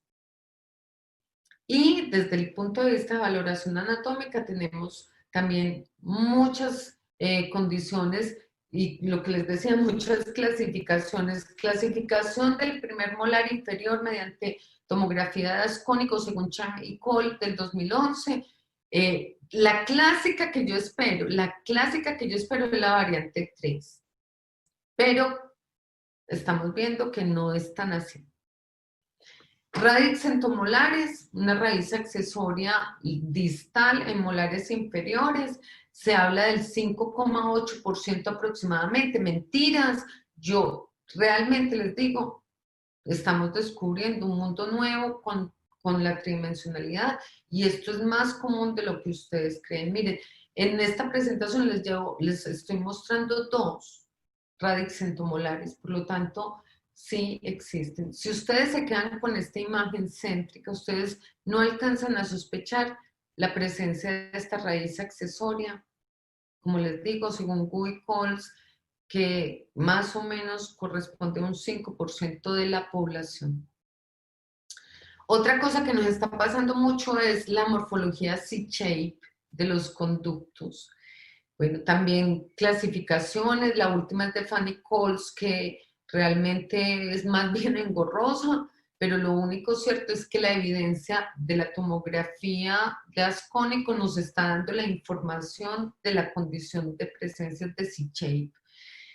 Les pongo este caso. Este es un paciente que tenía una pieza 17 con una extrusión asociada a la ausencia de antagonista. Entonces se planifica la colocación de un implante con una corona y una endodoncia con restauración protésica en la pieza 17 para evitar pues que siga extruyéndose. Se hace el procedimiento, implante, corona, restauración protésica cerámica y endodoncia, todo miel sobre hojuelas, aquí no pasa nada. Este paciente que es muy cercano a mí y tenía la confianza de llamarme todos los días a decirme que le dolía, le dolía, le dolía. Él realmente es como bien quejumbroso, pero yo empecé a darle vuelta y él también viaja mucho, entonces yo dije, ¿será que está haciendo un barotrauma del seno maxilar por tanto viaje, por tanta, no sé? Empecé a pensar hasta que empecé a tomarle radiografías y me encontré en la última radiografía que el paciente estaba haciendo una lesión apical. Entonces, paréntesis, les cuento, no hay pacientes quejumbrosos. Hay pacientes mal diagnosticados, que eso es otra cosa. Sea usted la viejita que tiene cita con usted cada semana y cada semana se le queja, sepa que usted tiene que buscar la razón por la que se está quejando. No es gratis, uno no se queja gratis. Entonces me acordé, yo dije, claro, para hacerle este implante se le había tomado una tomografía de ascónico donde todavía esta pieza no estaba, digamos, tratada, y me devuelvo y miren la morfología. Es una raíz única con una morfología C-shape y con una escotadura, ¿no es cierto?, en distal de la raíz que me daba un doble contorno radicular, pero no me obligaba, no me llevaba a sospechar, ¿no es cierto?, la morfología. ¿En qué paró? Perforación de la restauración cerámica, repetición de la endodoncia con todas las técnicas que ameritan, ¿no es cierto?, una morfología de cámara y conducto de esta naturaleza que no es una endodoncia clásica y por lo tanto ya hasta ahí, ¿no es cierto?, el paciente no se volvió a quejar. C-shape en molares inferiores, yo tomo una radiografía, esto es una tomografía, pero de todas maneras yo puedo tomar una radiografía en 2 dimensiones y encontrarme esta morfología, prácticamente 2 raíces, 2 conductos, pero cuando se hace el corte axial, ¿qué me encuentro? Una sola raíz y una morfología C-shape de la cámara y del conducto pulpar. Todos los días las estamos encontrando, no es escasa, nos está generando ruido y cambia mucho, ¿no es cierto?, la forma de tratar la pieza y nos cambia mucho, digamos, si no conocemos la condición, nos cambia mucho, digamos, la visión y el manejo terapéutico en ausencia de conocer esa morfología. En relación a la integridad radicular, me voy a detener más que todo en las fracturas por estrés. Nosotros tenemos 1000 posibilidades de tener compromisos de integridad radicular, trauma dentoalveolar y maxilofacial, pilares de prótesis fija, bueno, todos los días, fracturas por estrés, ojo ahí, fracturas asociadas a terapias endodónticas, perforaciones y falsas vías. También nosotros con tomografía de ascónico determinamos la ubicación, la cantidad, la relación con estructuras anatómicas y controlamos la evolución de lesiones periodontales de vía endoperio. Y aquí también les voy a mostrar un estudio que hicimos. Bueno, fracturas por estrés, pacientes que están bruxando en vigilia y en sueño, pacientes que están bruxando de forma isométrica y que están fracturando además piezas sin ningún antecedente de nada, piezas vitales que ni siquiera están restauradas, nada. Esta es la situación de un colega que fracturó esta pieza y característica. La mayoría de las fracturas por estrés son en sentido mesio-distal.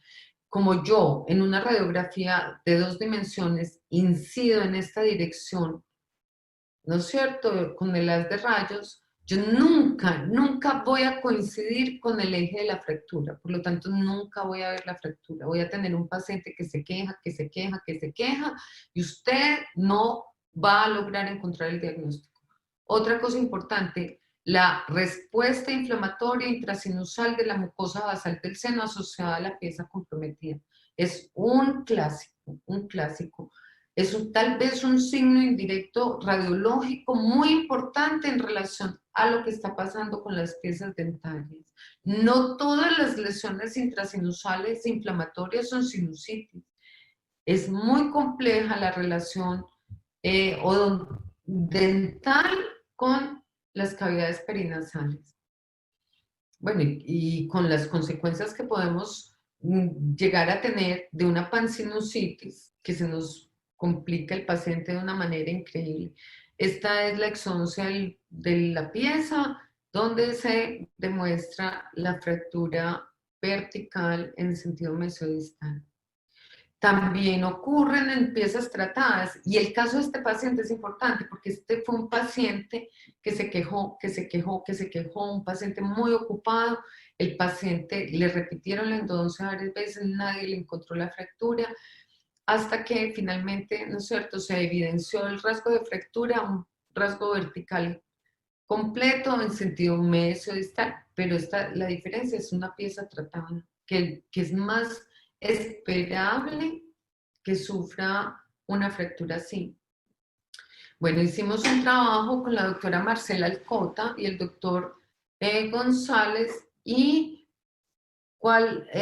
digamos, ¿qué les puedo yo contar? Estrella et al, que ha sido un investigador en endodoncia siempre, detectaron que con tomografía de ascónico se evidencian alrededor de 54,2% más lesiones apicales que con radiografía 2D. O sea, ¿cuánto estamos dejando de ver cuando usamos radiografías 2D? ¿Cuántas lesiones apicales no estamos viendo? Que solamente pues cuando ya se expresan o se agudizan o están tan grandes que obviamente las tenemos que ver, es probable que ahí no las encontremos, pero estamos dejando de ver mucho. Fracturas que son imposibles de observar en un examen clásico 2D, ¿no es cierto?, que ya me están comprometiendo zona de Furca, que además tiene lesión apical. ¡Ay, me quiero devolver un segundo! Fíjense, bueno, aquí no se ve tanto, pero también tenía compromiso del seno maxilar. Compromiso del seno maxilar. Bueno, fracturas de todas las especies, en todos los sentidos, pero hay que observar con demasiado detenimiento la pieza, ojalá con la mejor calidad posible de examen. Cracks radiculares en la pared vestibular de una raíz palatina, eso no lo ve nadie. Si no tuviéramos como herramienta la tomografía, era imposible de ver, con una tremenda lesión en la zona de Furca. Pregunta clásica: doctora, pero es que las tomografías, eso es mucha radiación, porque los odontólogos tenemos dos problemas, y es el bolsillo del paciente, que nos preocupa muchísimo. Y yo tenía un profesor que contaba la historia de una viejecita muy amorosa, que llegaba con su carterita y con tan poquita plática, pues toda la plática la tenía bajo el colchón, y que se quería hacer, por decir algo, implantes. Entonces el doctor le mandaba hacer una tomografía y yo decía, ay, pero doctor, no, ¿será necesario? ¿Por qué no me pone el implante así? Bueno, cuando esa historia fracasaba, esa viejita se volvía la viejita más horrorosa del mundo y demandaba a todo el mundo. Entonces, mucho cuidado con cuidarle el bolsillo al paciente. Ustedes tienen la obligación y finalmente transfiérale la responsabilidad al paciente y díganle, mi postura es esta, para esto necesitamos esto, si no, yo definitivamente no le puedo hacer el procedimiento, etcétera, pero mucho cuidado. Entonces aquí les voy a decir y les voy a resolver el problema, ¿no es cierto?, del tema de la radiación en tomografía de ascónico, en endodoncia. Este trabajo fue un trabajo que hicimos con la doctora Javiera Grandón y la doctora Carolina Contreras, que también es coautora del libro, donde se creó un fantoma antropomorfo, ¿no es cierto?, con tegumentos, con estructuras que simulaban absorcionalmente los tejidos y cumplió toda la normativa.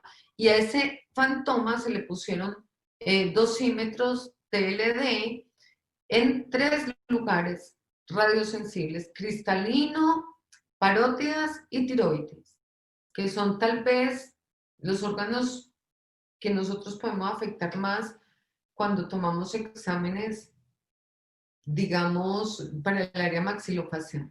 ¿Y a qué conclusión llegamos? ¿No es cierto? Estamos hablando de una cosa que se llama radiación equivalente, y la radiación equivalente se asocia con el tipo de radiación que se usa. Es la dosis absorbida de radiación dependiendo del tipo de radiación. Entonces, claro, tomamos 30 exámenes con una característica, que eran exámenes tomados en distintos equipos o equipos que permitían un FOV o un campo visual reducido. Entonces, los campos visuales que nosotros usamos fue campo visual de 15 centímetros por 15 por 15 cúbico, que es prácticamente un campo visual de cráneo completo, un campo visual de 8 por 8 y un campo visual de 5,5 por 8 centímetros, que era el más chico. ¿Qué encontramos? Encontramos que los FOV o campos visuales más chiquitos, obviamente tenían, no obviamente, pues eso había que demostrarlo y aquí lo logramos mostrar, tienen menor dosis de radiación que escoger un tomógrafo de cráneo completo para ver una pieza dentaria para una endodoncia. Entonces, recomendación, recurran a un tomógrafo de campo visual pequeño, que además tiene otra característica que es muy importante. Los tomógrafos tienen dos receptores, sí, dos receptores.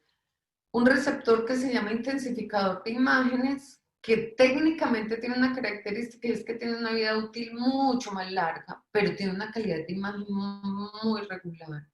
Versus los tomógrafos que tienen flat panel, que técnicamente tienen una vida útil más corta, pero son de una calidad de imagen altísima.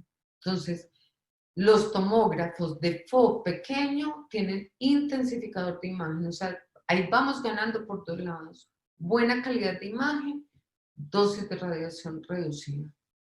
Esa es la recomendación.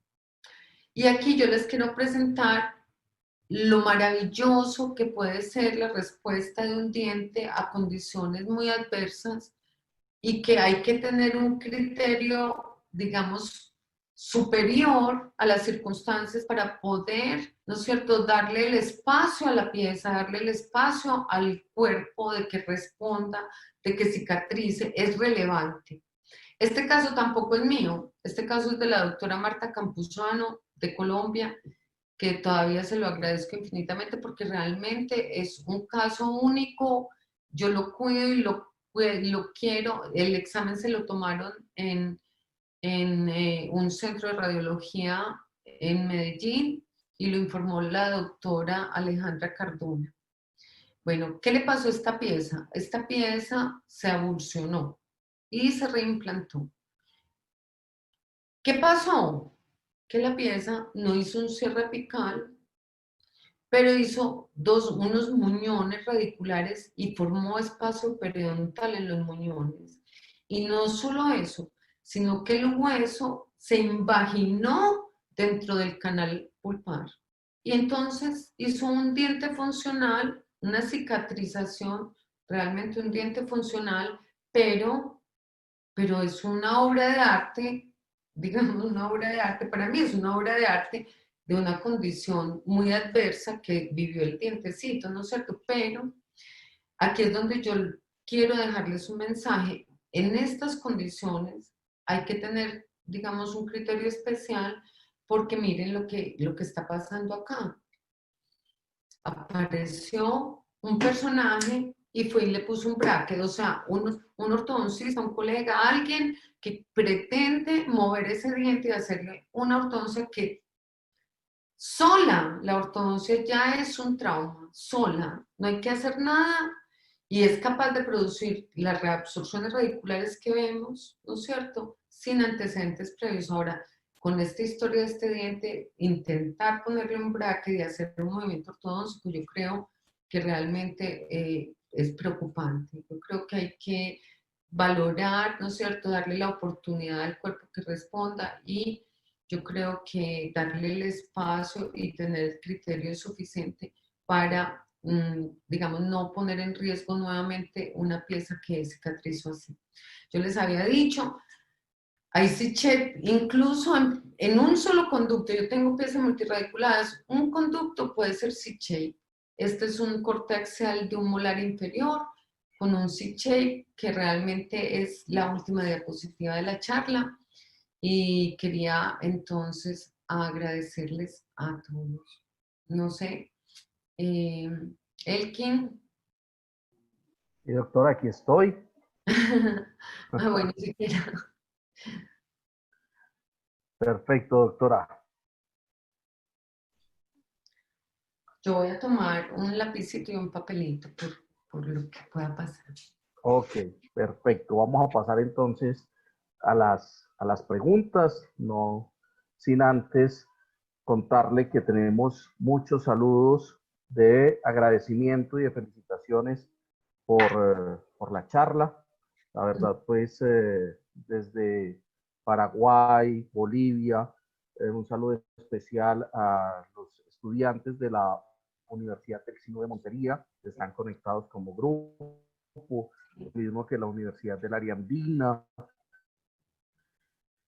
Tenemos gente de Bucaramanga, de República Dominicana, profesionales de toda América Latina, de verdad, muy agradecidos, doctora, con este ratico que usted amablemente nos ha dedicado. Tenemos aquí algunas preguntas, doctora, que quisiera compartir con usted.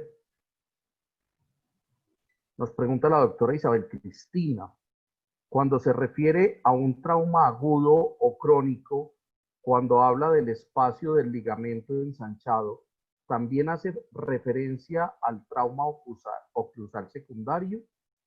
Ya sabemos que el signo radiológico más importante que existe, un trauma oclusal posible, es la imagen de un ligamento periodontal ensanchado. Un poquito larga, no sé si me Bueno, yo te voy a contar y les voy a contar quién es esa niña Isabel Cristina. Es una colega muy querida, periodoncista, que es profesora de la Universidad de Antioquia, una profesora muy brillante y es mi hermana.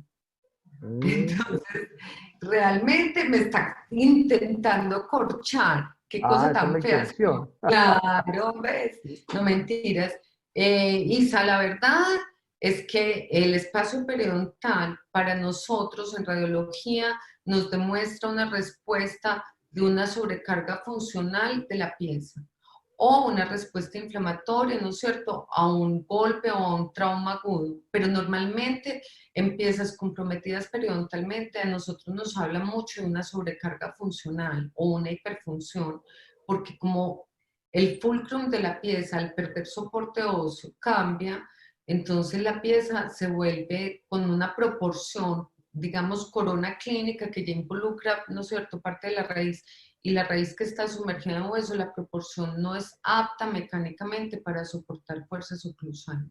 Entonces, sí, en periodo 11 para mí es relevante la valoración de un espacio periodontal y habla mucho de una sobrecarga funcional y eso se convierte en un trauma crónico, de todas maneras. Perfecto, Entonces, no sí, la corchó. después le pregunto que si quedó. Ok, al menos tiene acceso directo a usted Ah, sí, sí, sí. No, para, todos pueden tener acceso directo y si les quieren compartir el mail, ningún problema porque yo para eso estoy realmente. perfecto. Claro que sí, doctora. Nos pregunta el doctor Manuel, no me dice de dónde. Doctora, ¿cuál protocolo de los tratamientos o cuál protocolo de tratamiento recomienda cuando es diagnosticada una reabsorción interna en un diente o molar en una fase temprano cuyo diagnóstico sea reservado? Bueno, la apuesta que hay que hacer es extirpar esa pulpa porque la reabsorción interna definitivamente es dependiente de pulpa. Extirpada la pulpa, esa reabsorción cesa. Ahora, si el pronóstico del diente reservado tiene que ser por otra razón, porque realmente la reabsorción interna detectada precozmente tiene un futuro muy bueno. Distinto es una reabsorción externa que nos complica muchísimo, muchísimo el pronóstico de un paciente. Perfecto, muchas gracias. Nos pregunta la doctora Milenka, espero pronunciarlo bien, desde La Paz, Bolivia. ¿Cuál sería el examen radiográfico apropiado para un trastorno de ATM? Muchas gracias. Bueno, es que ahí ya son palabras mayores. La ATM es una estructura que tiene componentes, ¿no es cierto?, esqueléticos, óseos y tiene componentes blandos. Yo tengo una charla precisamente de ATM porque es una de las áreas que a mí más me ha gustado y porque yo tengo, ¿no es cierto?, digámoslo, una subespecialidad en resonancia magnética que hice hace mucho tiempo. Si usted quiere ver hueso, usted tiene que recurrir a una tomografía. La tomografía es la reina del hueso, la reina. Si usted quiere ver tejidos blandos, hay que recurrir a una resonancia magnética con la cualidad de que la resonancia magnética nos da información de procesos inflamatorios activos, o sea, derrames intraarticulares que son por edema y líquido intrasinovial, nos da señal de eso que ningún otro examen nos da y nos permite hacer estudios dinámicos que nos facilita observar la relación disco-condilar en todos los planos, porque los discos no se desplazan en forma anterior pura, sino que además se desplazan en forma lateromedial, dependiendo de los ligamentos que están comprometidos. Entonces, una articulación temporomandibular tiene que estudiarse en todos sus tejidos duros y blandos y en dinámica, porque son estructuras dinámicas. Si usted estudia una articulación en estática, realmente está dejando de ver demasiadas cosas. Esa es mi visión. Tiene que escalarse hasta una resonancia, lo ideal, o sea, una resonancia magnética. Además, perdón, digo otra cosita, la resonancia magnética que siempre se cuestionó su rendimiento desde el punto de vista óseo, tiene un rendimiento altísimo en la información que entrega en relación a los cambios medulares y a los cambios de la cortical, de las estructuras osteoarticulares asociadas a deterioro articular. O sea que sí se pueden ver cambios óseos en resonancia, además de todo lo que, de todas las cualidades. Cualidad mayor, no usa radiación. Hasta hoy no hay daño biológico asociado.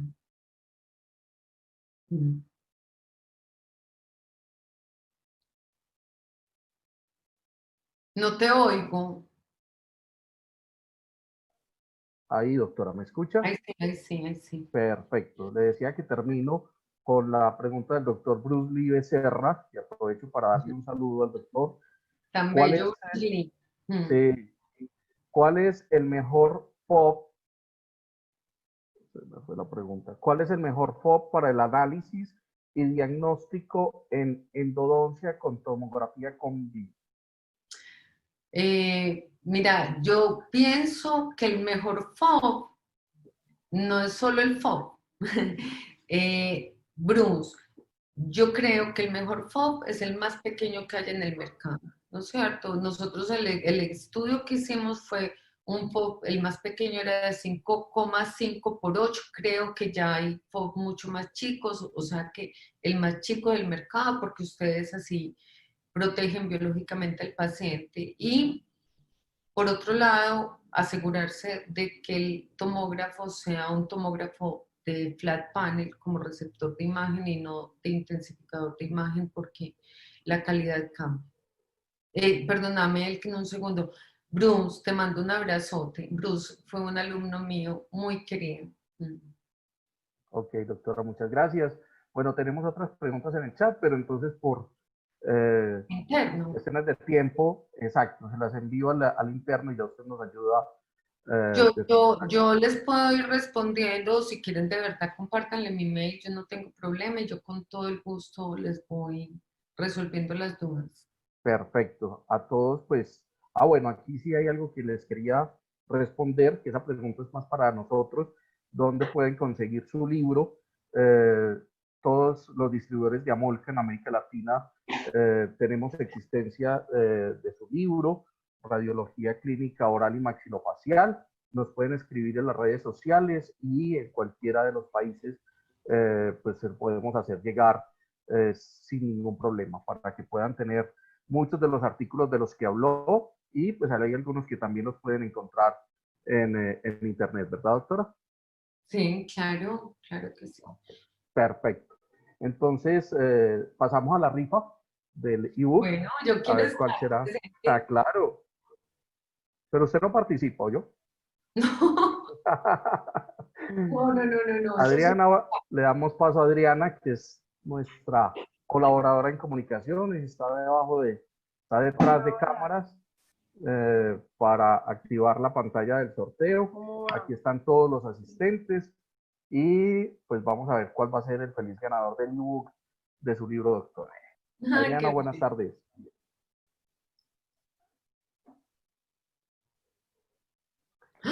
No, no, Tenemos, no, esa no se vale porque la doctora es coautora del libro. bueno, o sea que ya lo tiene, entonces, perfecto. Al agua, se vuelve a Al sortear. agua, perfecto. Sorteamos nuevamente, muchas gracias y gracias a la doctora Carolina. Ay, me va a matar, me va a Sorteamos. odiar. Doctor Germán Campuzano, Bueno, me parece muy bien. si está en la sala, por favor, si está conectado, que por favor nos escriba y si no lo sorteamos nuevamente. Si ya el doctor No, Germán no, se no nos lo fue. sorteemos. Esa es una persona que me gustaría que lo tuviera. Yo lo conozco. Bueno, perfecto. Usted manda, doctora. Usted Bien, manda. Ya nos ponemos en contacto entonces con el doctor Germán. sí. Él va a tener entonces el ebook del libro. Nuevamente agradecer a todos los asistentes, a las diferentes casas de Amolca en América Latina que están ayudándonos a replicar esta información para que muchos profesionales se puedan conectar y compartir pues estos conocimientos, doctora, que usted y los demás profesionales durante esta semana amablemente nos han compartido. A usted, doctora, un abrazo muy grande, por Para favor, hasta usted, que nos podamos ver, hasta que la tengamos aquí en Colombia nuevamente, así para va a dárnoslo ser. físicamente. Y cuídese mucho, por favor, doctora, cuídense allá Ustedes bastante. también, un abrazo. Mil gracias por estos espacios para compartir en esta época tan complicada. Ok, doctora, les recuerdo a todos que a sus correos electrónicos llegó uno de los capítulos de obsequio del libro de la doctora Guzmán y también les va a llegar el enlace a los que quieran ver nuevamente la charla. Estará disponible a partir de mañana en nuestra página de Facebook, Amolca Colombia. Ahí la podrán ver, podrán repasar todos los conocimientos que hemos obtenido en el día de hoy. Nos vemos mañana, si Dios quiere, en la charla con la doctora Tinita Muchas Gómez. gracias a Gracias todos. a ustedes, un abrazo y que descansen. Chao, chao. Bueno, hasta luego.